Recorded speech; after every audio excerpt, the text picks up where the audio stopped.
Hey everyone, welcome back for another deep dive. Yeah. Today we're taking a close look at unveiling the mind.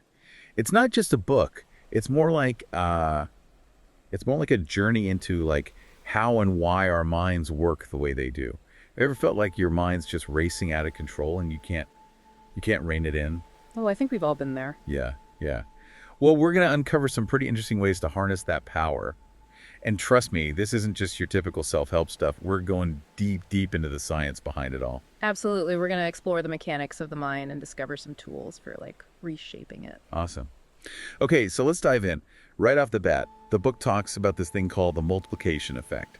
Basically, it says whatever we focus on, good or bad, whether it's fear or joy or even that annoying song stuck in your head, our minds just make it bigger.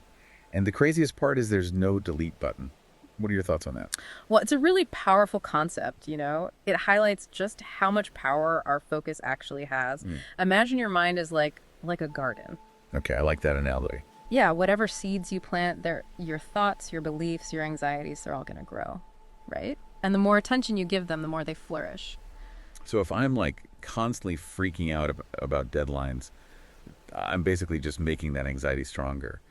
But isn't there a need for some negative thoughts, at least for motivation or self-protection?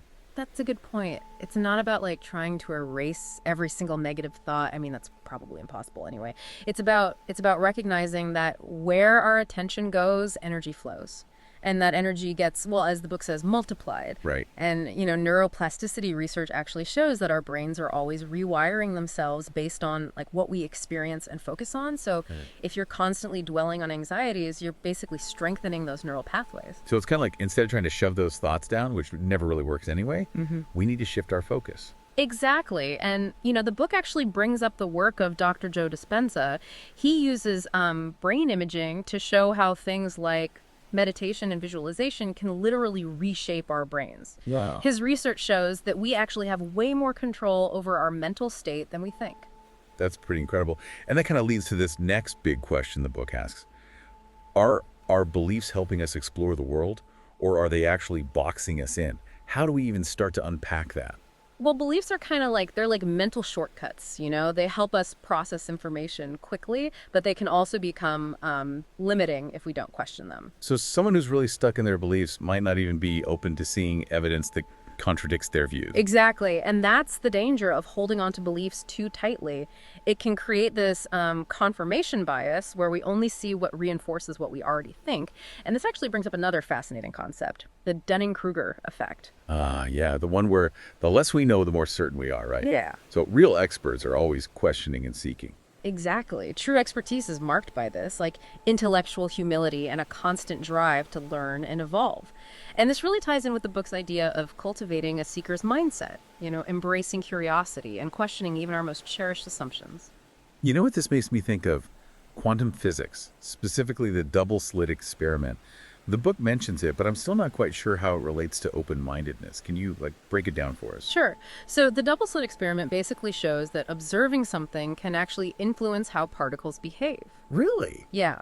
And this suggests that reality itself isn't fixed, but it can actually be influenced by how we perceive it. So are you saying our expectations and beliefs can actually shape our reality? That's kind of wild. It really is. And that's why having an open mind is so crucial. If we just cling to these rigid beliefs, we might miss out on the bigger picture and limit our potential for growth and understanding. Okay, so far we've talked about how our minds amplify what we focus on and how beliefs can limit our perception. It's already a lot to take in, but I'm curious, how do we actually use this knowledge to live better lives? Where do we go from here? That's where things get really practical. The book doesn't just throw these abstract concepts at us. It actually offers some tools to navigate these questions. And it goes beyond just thinking positive thoughts, right? Right. The book goes into the science behind some of these techniques, especially the whole mind-body connection. I used to think that was just kind of fluffy, but the research is actually really interesting. Oh, absolutely.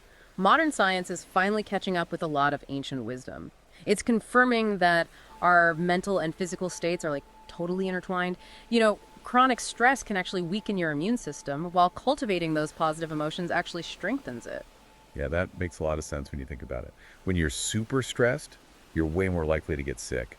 But when you're genuinely happy and relaxed, you just feel like you can handle anything. Exactly. And the book delves into practices that actually help us cultivate those positive states and boost our well being. Things like meditation and breath work. I've tried meditation and breathwork here and there, usually just to chill out. But the book suggests there are much deeper benefits. I'm intrigued, but I'm also a little skeptical. Like, what's the science behind these practices? Well, there have been studies that show that meditation and breath work can actually have a measurable impact on our stress hormone levels, immune function, even our cognitive abilities. They're not just about relaxation, they're about training the mind and optimizing the body. So it's not just about feeling good, it's about actual physical changes in the body. Right. And the book even mentions this one specific breathwork technique called Sima Kriya. Symmetria, what's that all about? It's a pretty powerful yogic technique that involves specific postures, breath control, and focused attention. Research suggests it can boost your energy levels, enhance immunity, and just improve your overall vitality. Okay, I might have to try that one. But what about something even simpler, like the grounding technique the book talks about? Walking barefoot, getting your hands in the soil. It almost seems too basic to actually work. I know, grounding or earthing might sound simple, but studies show it can reduce inflammation, improve sleep, and even regulate those cortisol levels. It really highlights that deep connection between our bodies, minds, and the natural world. Wow, that's amazing. I'm already getting so many ideas from this deep dive, things I want to try out. So it's all about taking action, right? Action is definitely key, but the book takes it a step further. It challenges us to question our identities, asking like, how much of who we are is actually based on past experiences, labels, things people have told us about ourselves. Ooh, that one hit close to home. It's so easy to get caught up in those external definitions. Are you saying we're not our job titles, our relationship statuses, our past mistakes? Well, those things are part of our stories, but they don't define the totality of who we are, right?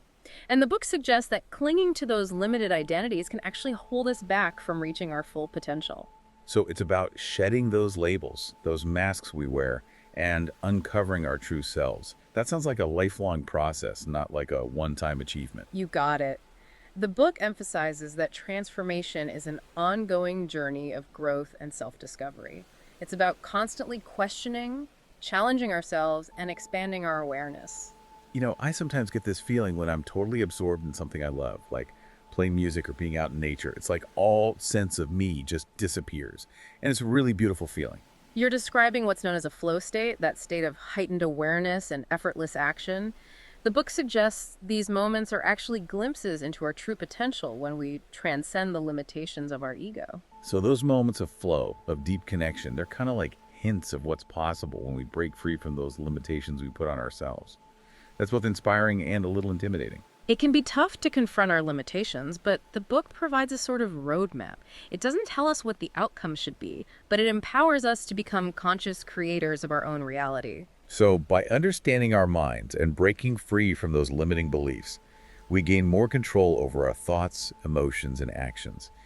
Is that the key to living a better life? It's a big part of it, for sure, and the book goes even deeper, exploring the idea that to achieve true greatness, we need to transcend personal ambition. That really stuck with me. What do you mean by that? I always thought ambition was crucial for success. The book challenges the typical definition of greatness, suggesting that true greatness comes from a place of service, compassion, and connection to something bigger than ourselves. So it's not about what we achieve for ourselves, but about how we contribute to the world around us. Exactly. It's about recognizing our interconnectedness and using our unique talents to make a positive impact. I love that idea. It makes me think about all the huge problems our world is facing, like climate change and inequality and conflict. What if the key to solving those problems was approaching them from a perspective of collective well-being? That's a really powerful thought. Imagine what could happen if we shifted our focus from individual gain to the well-being of everyone. It could be revolutionary. This is getting pretty deep. I need a minute to process all this. This deep dive has been quite a journey already. It really has. We've covered so much ground, from the inner workings of the mind to practical well-being techniques to this concept of breaking free from limitations.